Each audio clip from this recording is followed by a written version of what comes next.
Tinapay mula sa langit. A daily morning devotion with CRC Family.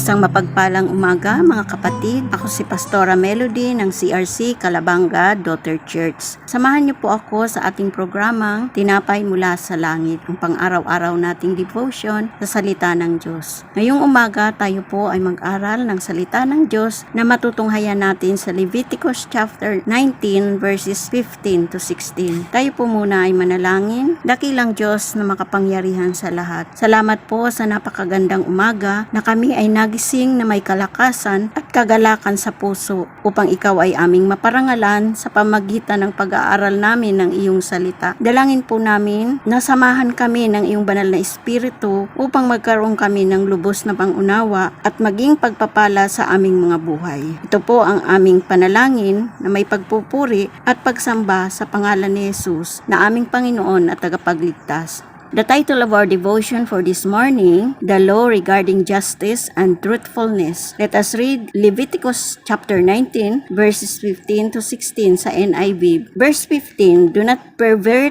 justice, do not show partially to the poor or favoritism to the great, but judge your neighbor fairly. In verse 16, do not go around spreading slander among your people. Do not do anything that endangers your neighbor's life. I am the Lord. God is the creator, ruler, and judge of all people. One day, we will be called upon to give an account for our action in this life. However, called to help one another when someone falls into sin by gracefully the word of God to point people to the truth, treating others the way we want to be treated, and correcting one another with gentleness in the love of Christ. Ang mensahe ng Leviticus 19 verses 15 to 16 ay naglalayong ipaunawa sa atin ang ilang mahalagang prinsipyo ng katarungan, integridad at pagkapantay-pantay ng mga tao sa mata ng Diyos. Ito ay instruction ng Diyos sa bayang Israel o bayang pinili na dapat nilang sundin upang mamuhay sila ng may kabanalan. Ganon din sa ating bilang mga Kristiyano. Tinutukoy dito sa talata 15 ang tungkol sa katarungan o justice. Justice means, in simple English, is morally fair and right state of everything. To have justice as a person's character trait means that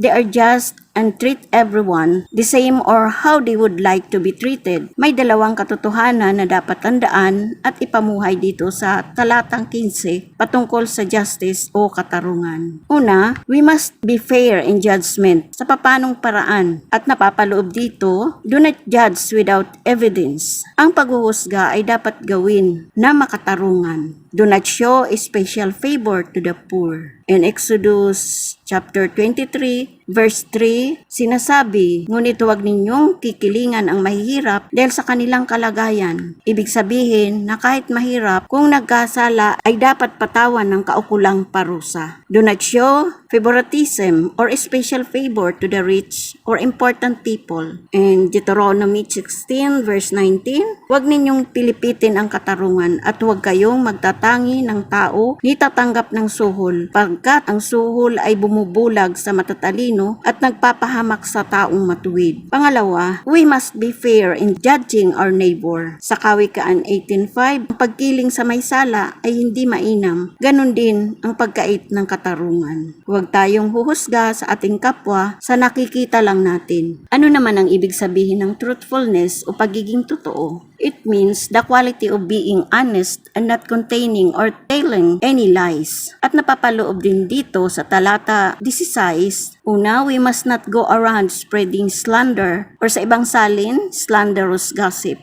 among other people. In Exodus 23 verse 1, huwag kayong gagawa ng anumang pahayag na walang katotohanan. Huwag kayong magsisinungaling para lamang tulungan ang isang taong makasalanan. It reminds us na ang ganitong gawain ay nakasisira hindi lamang ng reputasyon ng iba kundi pati na ang ating mga sarili. Pangalawa, we must not do anything that endangers our neighbor's life. Sinasabi sa Exodus 23 verse 7, You shall not bear false witness against your neighbor. Huwag magbibintang ng walang katotohanan. Huwag ninyong hahatulan ng kamatayan ng isang taong walang kasalanan. Parurusahan ko ang sino mang gagawa niyon. Ang pagpapakatotoo at pagtutulungan para sa kabutihan ng isa't isa ay dapat nating isulong. Ang Diyos nagpapaalala na siya si Yahweh. Ang kanyang mga alatuntunin ay may layuning mapanatili ang kabanalan at katarungan sa ating mga relasyon. In conclusion, bilang Kristiyano, magkaroon tayo ng integridad,